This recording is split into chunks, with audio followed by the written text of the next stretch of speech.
Good evening. Thank you for indulging my love of music. No, thank you. What I want is for this to be not an intimidating meeting. This is hopefully something to learn that will help students. That's why I want parents to bring your students with you, because I think the more that we all know together, the better that's going to be for your students. So here's the good news. The semester's not over. There's plenty of time, and that's the context that we're going to talk about grades this evening and what brings us here.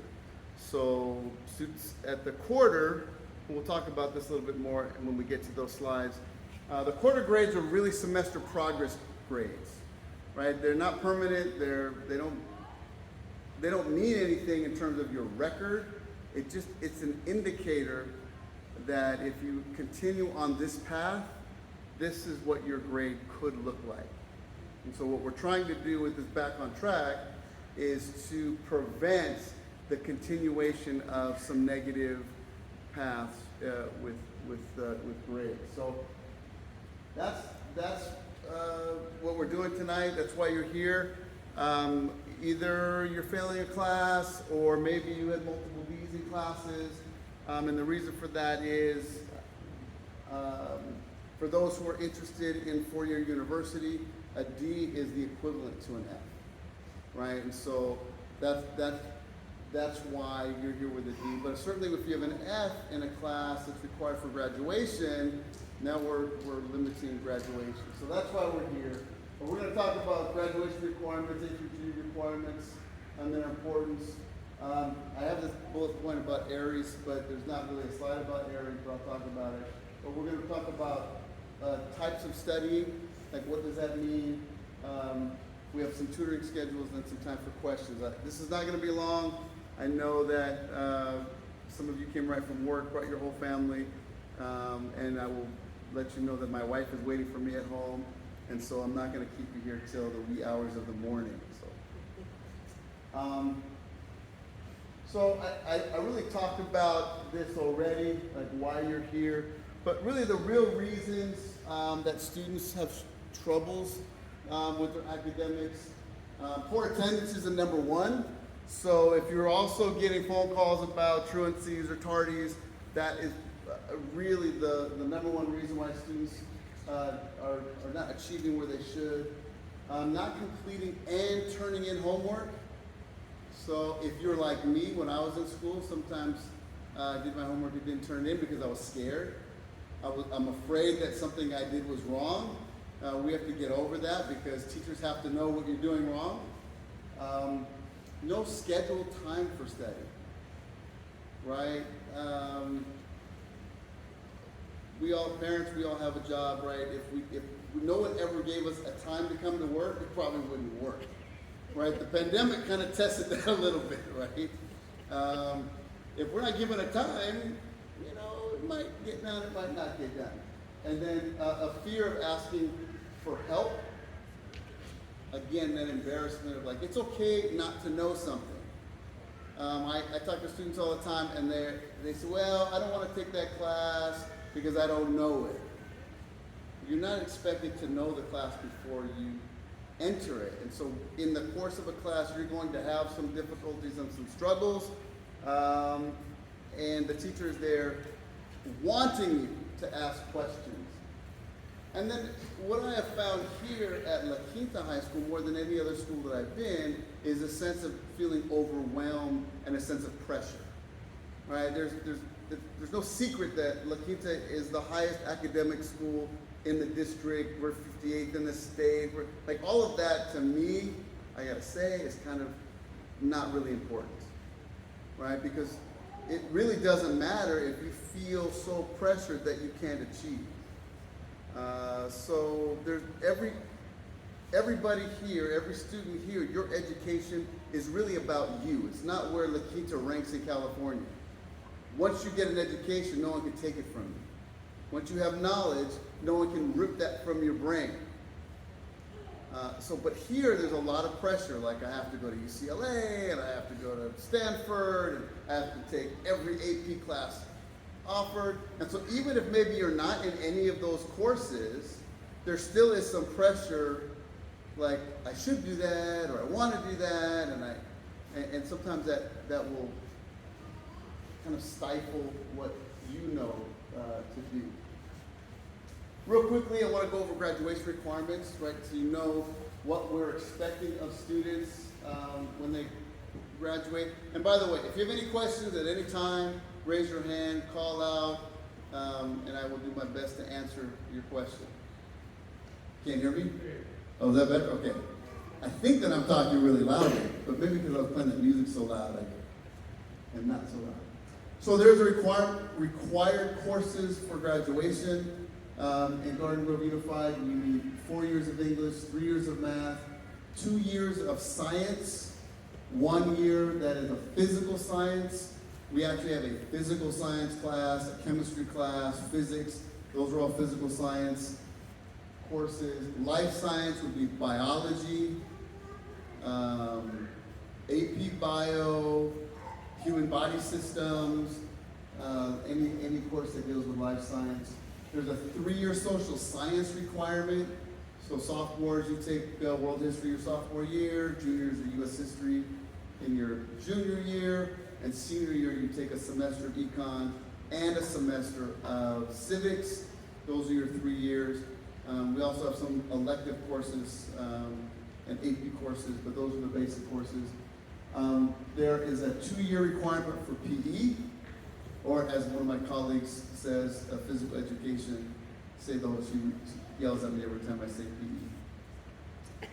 And PE, you can get credit if you're in sport, if you're in marching band, dance.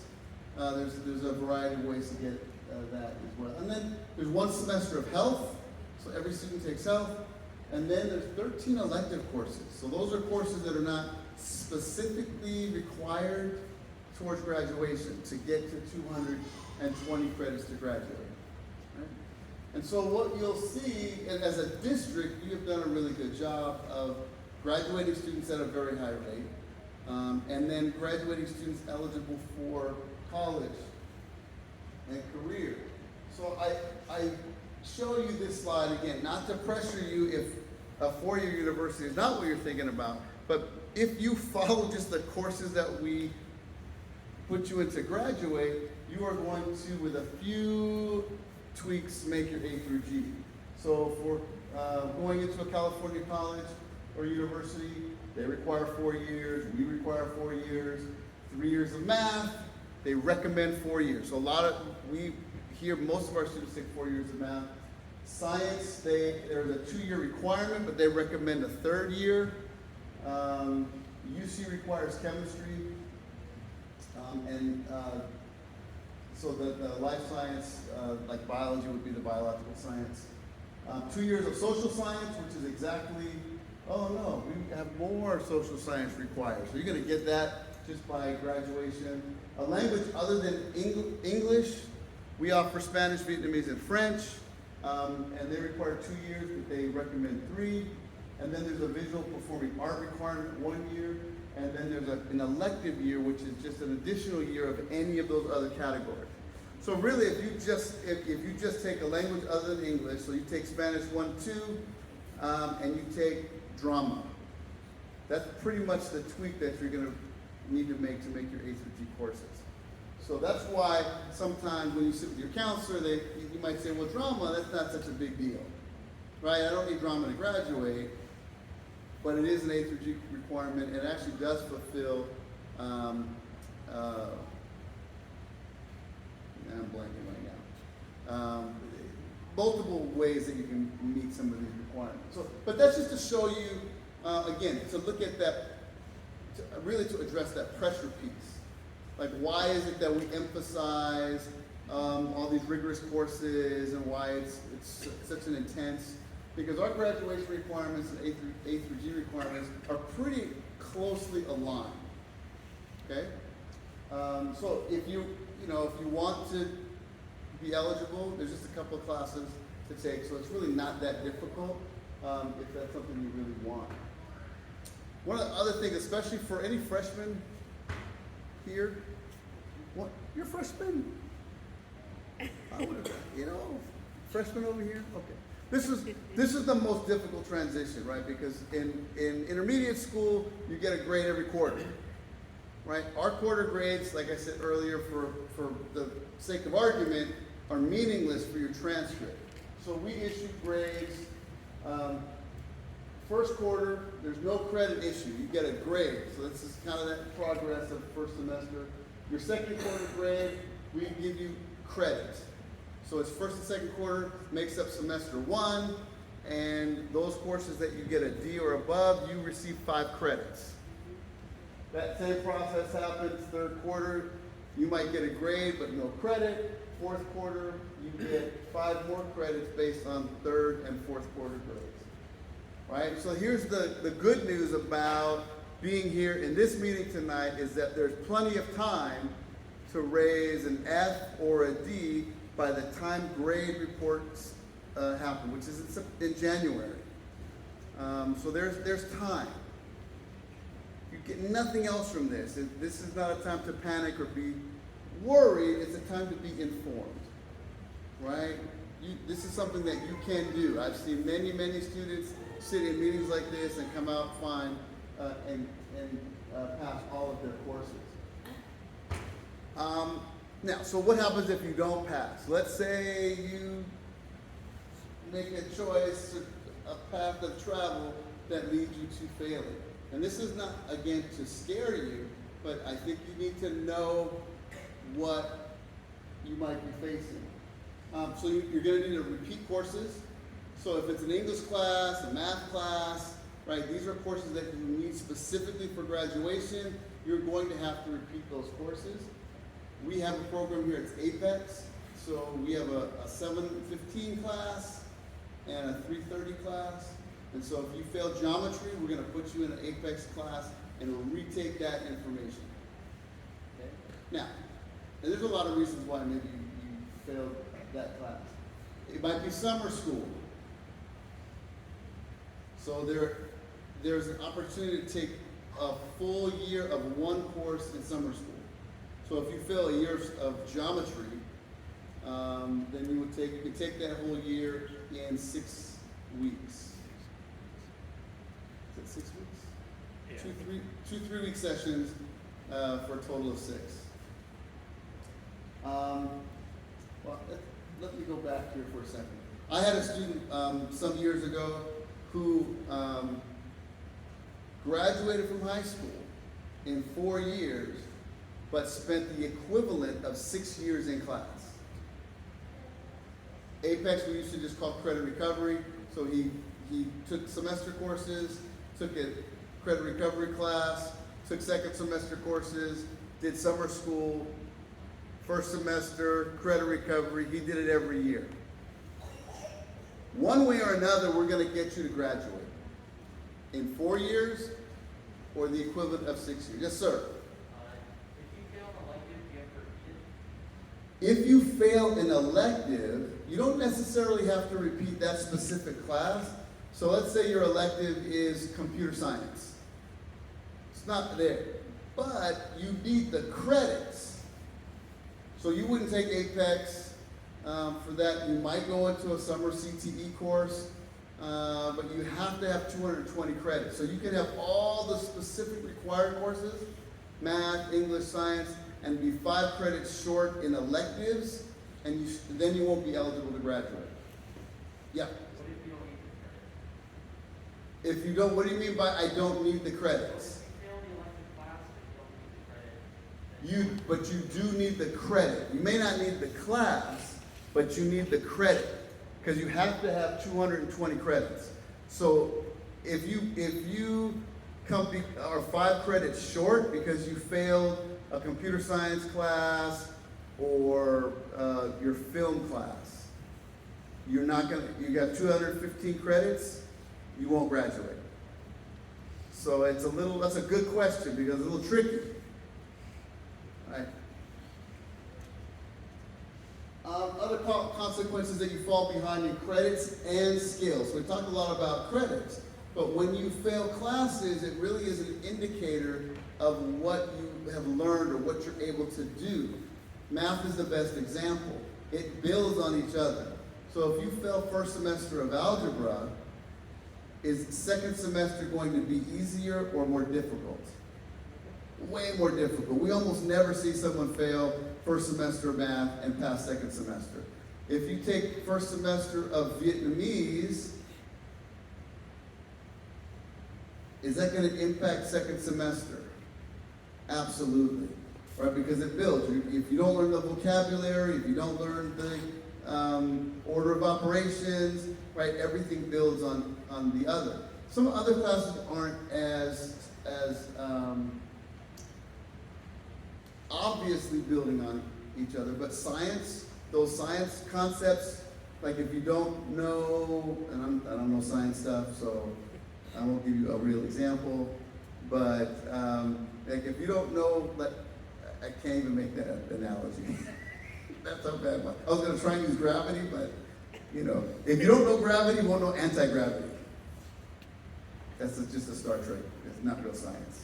So, right? So you need to progress along, and so if you don't have the skills, what that can lead to is even if you are getting a D. Like my dad was a college professor, and he didn't give D's in 30 years. He gave A, B, C, and F. Because he said if you got a D, you didn't really learn it, so you have to come back. And so the idea is if you get a D, you might be able to squeak by with the credits, but do you really have the skills? And our objective when you graduate from La Quinta is that you be college and career ready. So parents, if your employers thought of you as a D worker, how is that going to play out in terms of promotions and retention? Right? If my boss said, you're kind of a D, Jared, so that's okay. We'll make you superintendent. No, it's not going to work. All right. It jeopardizes you graduating on time. Right? Again, if you get the 215 credits your senior year at the end of May, then you can't graduate until the summer. And really, you can't march in our graduation. You can't participate in those graduation requirements. Again, our objective here is to get you a high school diploma, and what we want you to do is go 4 years, graduate at Bolsa Stadium with all the pomp and circumstance. But if you have 1 or 2 classes that you have to take in adult ed in June and July, and you just come pick up your diploma in September, we've achieved the objective of getting you a diploma. I don't want any of you to miss graduation, right? So failing grades can jeopardize you graduating on time. And I guess ultimately it could make it, like it gets more difficult to graduate the longer it takes for you to finish your courses. For those who are on an A through G pathway who want to go directly to a university, it will make you ineligible. So if you have all A's in your classes and you get a D1 semester of English, you are now not eligible. So it's really important to make up those classes. As it gets more serious and your credits are more deficient, there's a placement in alternative education, right?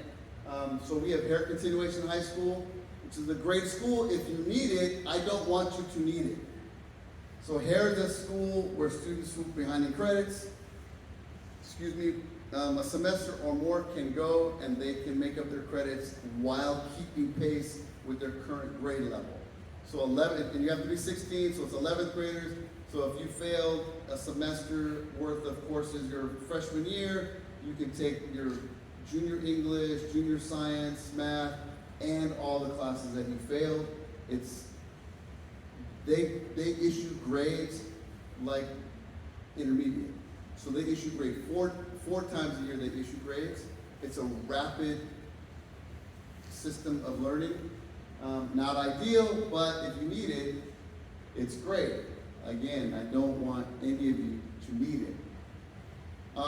If this really gets bad, then we start looking at Access, which is the county school that is no longer in our district.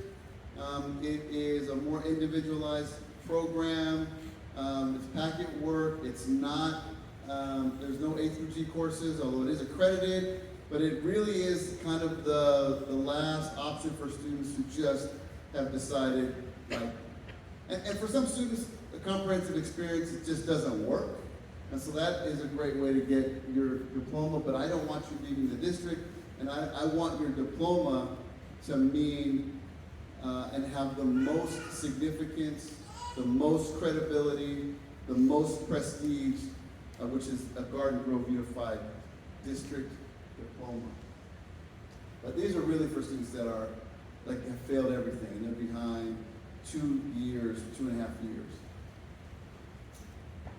And then the other consequence is just being left behind, right? College and career ready. Like, if you delay receiving a high school diploma, it will be more difficult for you to do whatever it is that you want to do post high school. Even if you're applying for a job, like just a real entry level in retail or fast food, and they say, you know, I noticed that you went to school but you didn't finish, and you're competing against somebody that got their high school diploma, right? That potential employer is going to want somebody who can stick with something, who can focus, who can get the job done. So we don't want you to be left behind. Yes? The hair and access, are those high school diplomas or something equivalent to, or just GED, or what exactly? No, they're high school diplomas. They both will say alternative ed because that's the system. So it is a high school diploma. Hair is the same. The only difference in graduation requirements is PE at hair. They don't have PE, so it's only 200 credits to graduate from hair. But it's still a Garden Grove Unified high school diploma. Access is the same. A GED is a different level. That means you didn't go to school, you just took the test. The high school equivalency test would be the one that would be the most like a comprehensive high school diploma, but it's really a hard test. All right, so studying. How would you define studying? Yeah, how would you define studying? Taking time out of your day to look over the notes you took in class. Perfect. Taking time out of your day to look over your notes.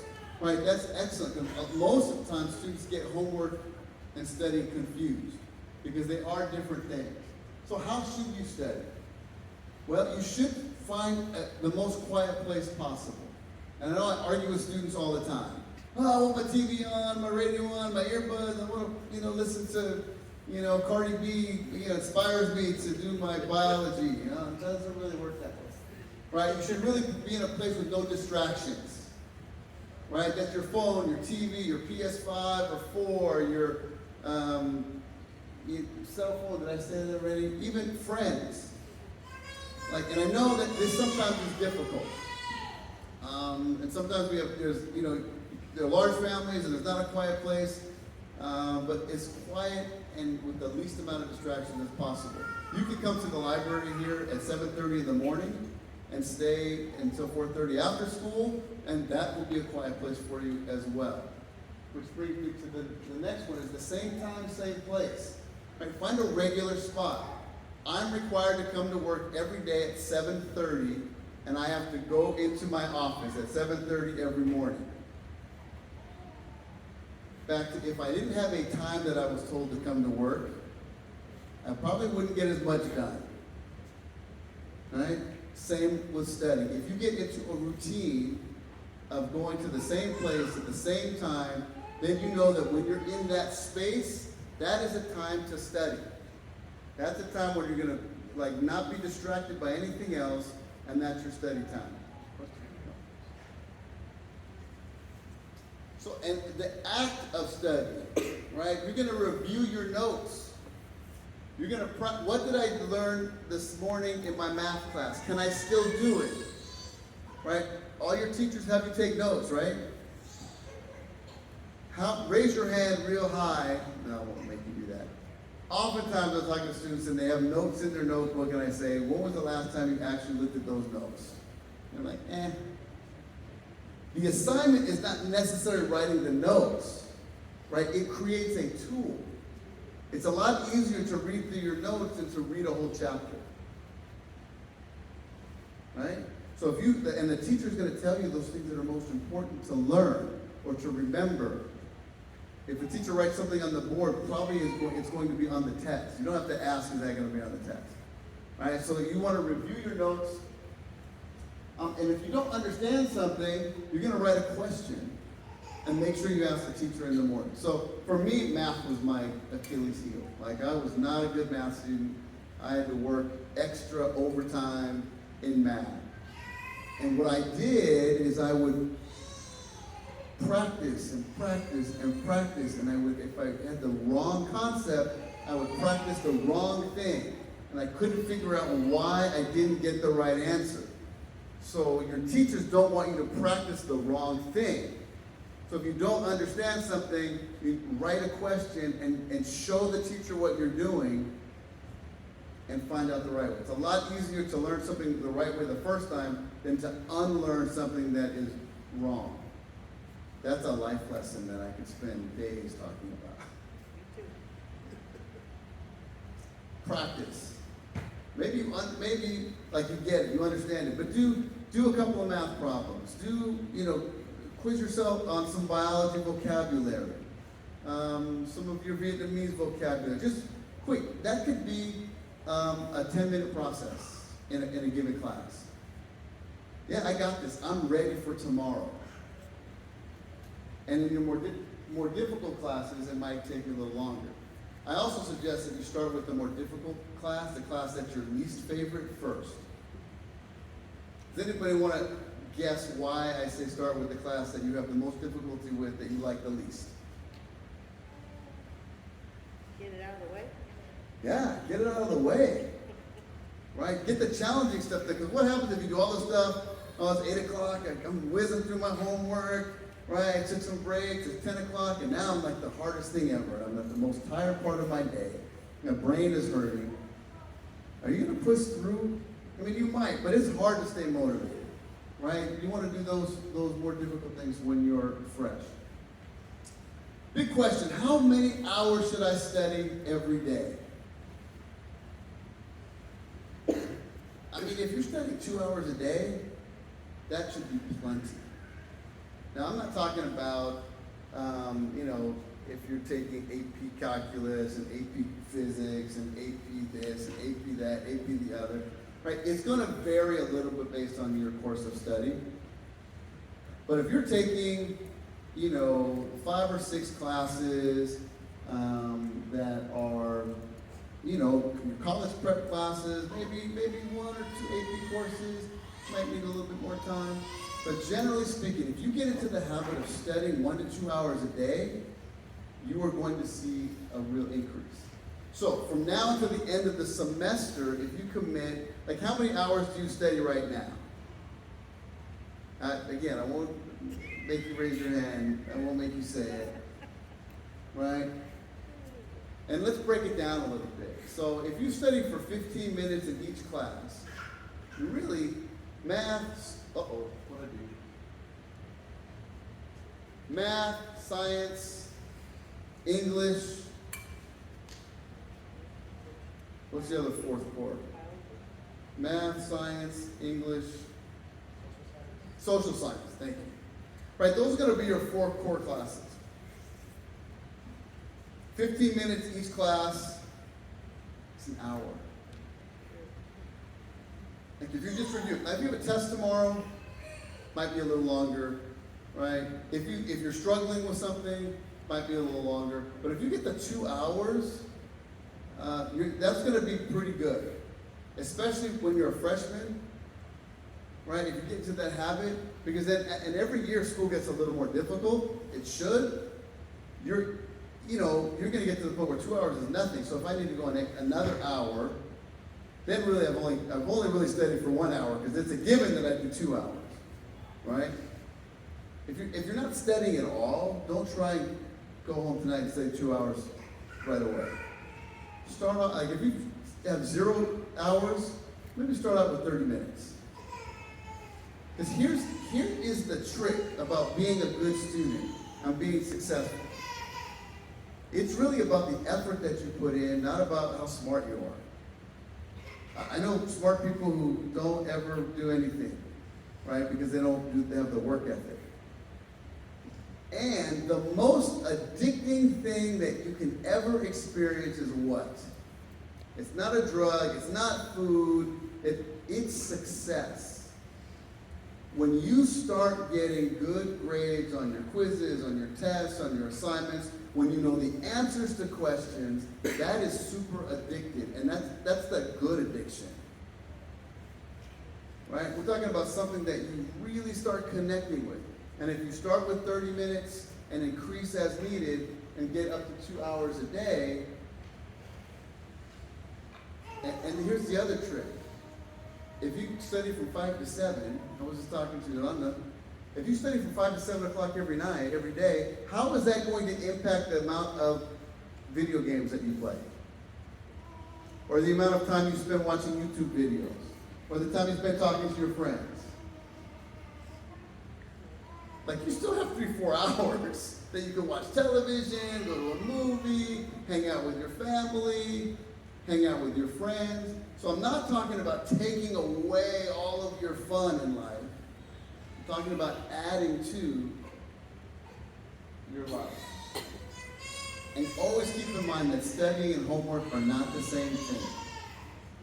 Now, you might have to come home and finish up a couple assignments or questions on an assignment, or rewrite an essay for English, right? And that's your homework.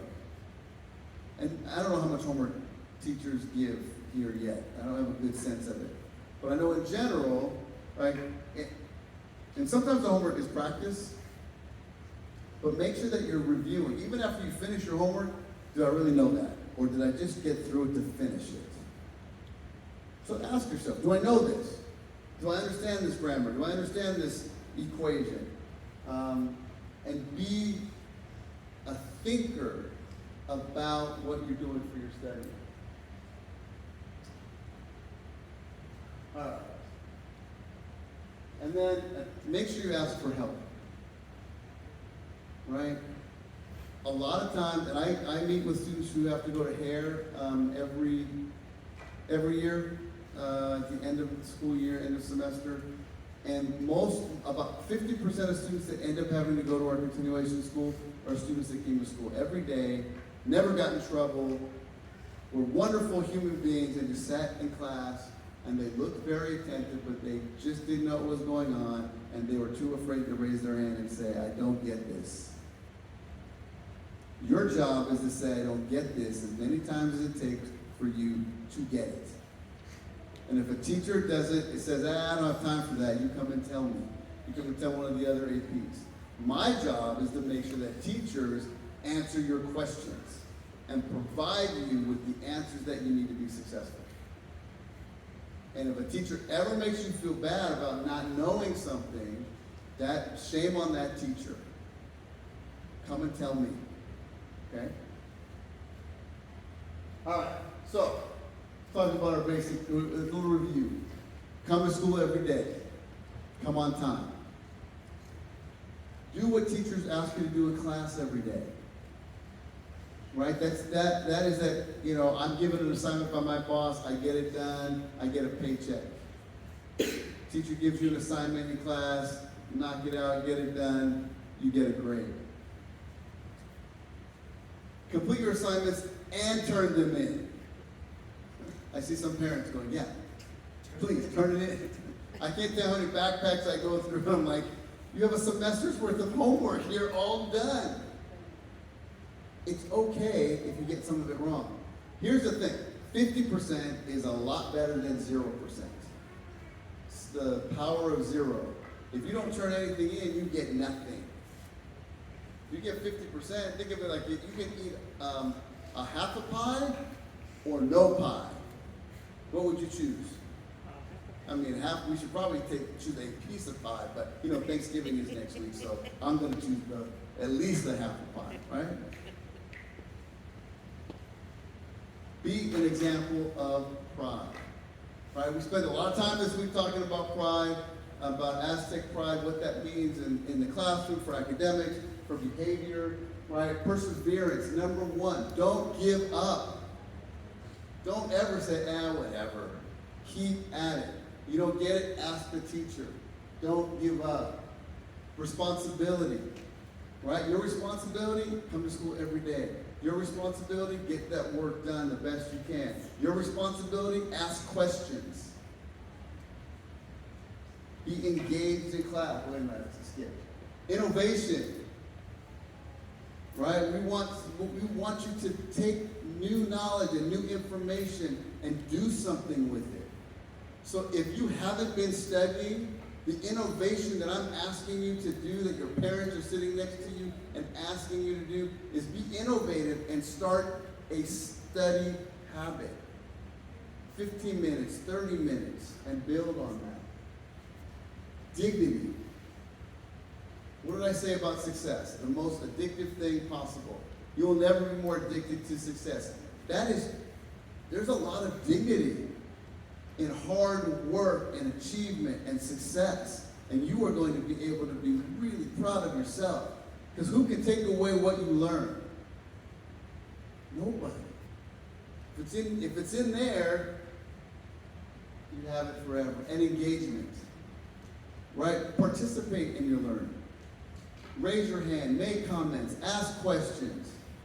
When your teacher's saying let's go to pair share, don't talk about, Wakanda or, the Marvel Universe. Talk about, engage in that subject that the teacher asked. These are the questions that you're going to ask each other. This is the script. Do it. There's a reason why teachers have those, we call those instructional strategies. They're really just ways to trick us all into learning. It's a way to make learning more fun and enjoyable.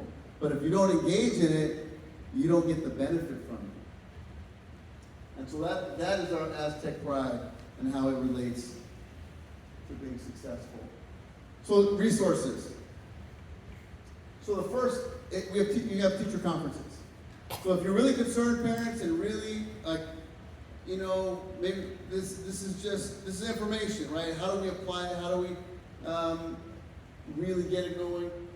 We can set up conferences with your teachers. If it's one teacher, two teachers, or all 6 teachers, we can facilitate that, right? I always get ahead of myself. Your school counselors, they are resources. Your assistant principals are resources. Like if something's not working in your class, if you're having a conflict with your teacher, you're having conflict with other students in the class, come and speak with us. We have ways of fixing things. But if we don't know what's wrong, we can't help you. Project Kinship. We have a whole program on campus dedicated to helping you with conflict, having someone to talk to kind of just, this is not like therapy or counseling, but if you've met Vince, like just sitting in his presence and you just feel calm. I don't know if that's part of his job description, but it sure, he sat in my office today, I'm like, oh, things just feel better. Right, students go to him, they can kind of get some stuff off their chest and go back to class.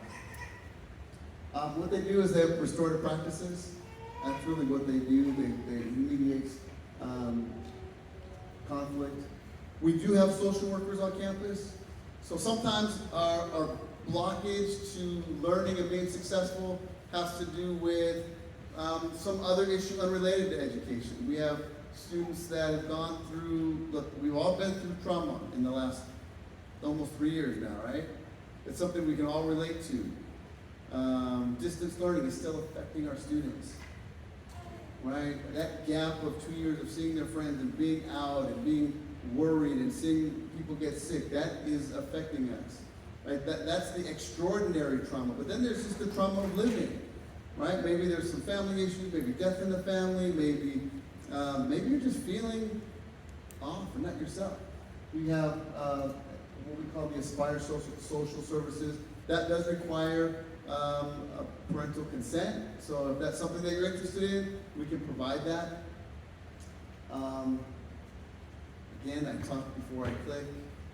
social and emotional therapeutic services, and we have a well space. We have a room in room 408. You've probably heard all the rage really the last couple of years is around wellness. We see it in the workplace, corporate America. Google probably started this with some of the cool stuff they have in their offices. But what we found out, psychologists, it's like positive psychology. I relate it to going to the gym and exercising. That prevents me from having a heart attack, right? If I have a heart attack, I need a cardiologist and I have to have surgery, right? But the gym prevents me from that level of like getting sick. So the well space is a room where students can go before school, after school, and during break, and they can go in 10-minute increments. And they check in, and there must be like 50 kind of activities that you can do all by yourself. It's all individual. It's guided. You get an iPad, and there's, you can draw, and you can sit. We have this like zero gravity chair. It's just a very peaceful, calm place. It's kind of like, I like going camping. It's kind of that experience where you just have to kind of get away from the craziness of life, and you can do that in 10-minute increments. You check in, check out, and you don't miss any class. So we have that for student wellness, and teachers have access to that on Wednesdays, so Wednesdays is not open to students. We have expanded learning opportunities. So we have times before school and after school where students can get extra help. So we talked about Apex as one of those, so if you need to retake a class, we have morning and afternoon classes. We have tutoring in the classroom, so algebra, geometry, in room 808, Tuesday, Thursday at 7 a.m. to 8 a.m. in the morning. Spanish at 309, Tuesday and Thursday from 7 to 8. And our library is open in the morning at 7:30, and it stays open until 4:30 in the afternoon. We have peer tutors, so we have students in, I think it's National Honor Society, who are top students in math, science, English, and so you can go and have another student help you with an assignment, explain something to you. These are your resources. Use them. Like if maybe you're timid in class to ask a question, go to the library after school, ask one of your peers. Go to one of these, if you need trouble, some help in algebra and geometry, go to room 808 in the morning. Everybody there is there because they want and need help. I know people are taking pictures. I'm going to send this all out too, because I think it's really important if you haven't seen it already. There's a couple of things. This is the last thing. If you want an appointment with your counselor, you can. There's a QR code. There's the Bitly. When I email this out, you can just hit the hyperlink. But if you want to schedule an appointment with a counselor, you want to schedule an appointment with your AP, then you can let us know, and we'll call and set up an appointment for you. We can do appointments in person in the morning, afternoon. We can do Zoom still. The good thing about the pandemic is we figured out a way to, communicate even if we're far apart from each other. I'm recording this for families who weren't able to get here. I will post it and send it out in the Parent Square. This is really important information. We want you to know, this is a group of students and families here represented that I think sometimes we don't spend enough time with. That's why I don't care. Understand the context, that we're 58th best high school in California. I really don't. What I care about, Sean, is that you're successful. Right? What's your name? Alia? I care, Alia, that you're successful. Right? It doesn't matter if we're number one in the state if you're not successful. Then we haven't done our job. Travis? No, not Travis. Derek. Eric? Derek. Derek. That was really, really close, Derek. Here's the thing, Derek. I'm never going to forget your name ever again. Right? Does it matter if we're 58 in California if you are not graduating? No. So that's the important thing. And so I want to make sure that we reach out and we give you all the support and all the help that we can so that you and your students can be successful. Like I said, I'll email this out. You can use the QR code right now. You can send that on the Google form, and we'll have somebody call and set up an appointment for you. Are there any questions?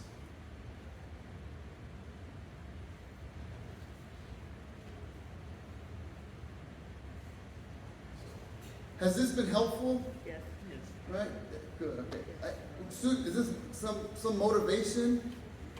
It is not too late. First quarter grades or progress of first semester, it is not the end. The end doesn't come until January. You have Thanksgiving break next week. Guess what? There are no classes. You have Monday, Tuesday, Wednesday. You could probably squeeze in those 3 days in between PlayStation, an hour or so a day of catching up, making sure maybe you're just getting your assignments that you're completed together and you can think about what it feels like to actually turn it in. So you have some given time. And then when we come back from break, we have 2 weeks, 3 weeks until winter break, and then there's 2 weeks where there's no new classes, right? And so that's some more given time. So there's plenty of time for you to raise these grades, and so that you don't have to take APEC, and you don't have to take summer school. I want you to go to the beach this summer, and to Disneyland, or the mall. I don't know what kids do anymore. I went to the, I'm old, went to the mall for entertainment, right? But whatever, I want you to have fun and relax, and kind of bask in the glory of success. Some of you are going to graduate at the end of May. I want you to enjoy that. I don't want you to come up to graduation nervous. I want you to know for sure, yes, I'm going to get it. Thank you for coming. I appreciate you being here. I know, some of you brought your whole family. I appreciate that. I know that's difficult, and it means something to your student that you're here. It takes 3 legs, right, for a stool. School, parents, students working together. We can stand strong and be successful. Thank you. Be careful. Safe going home. And I'll stick around if you have some individual questions.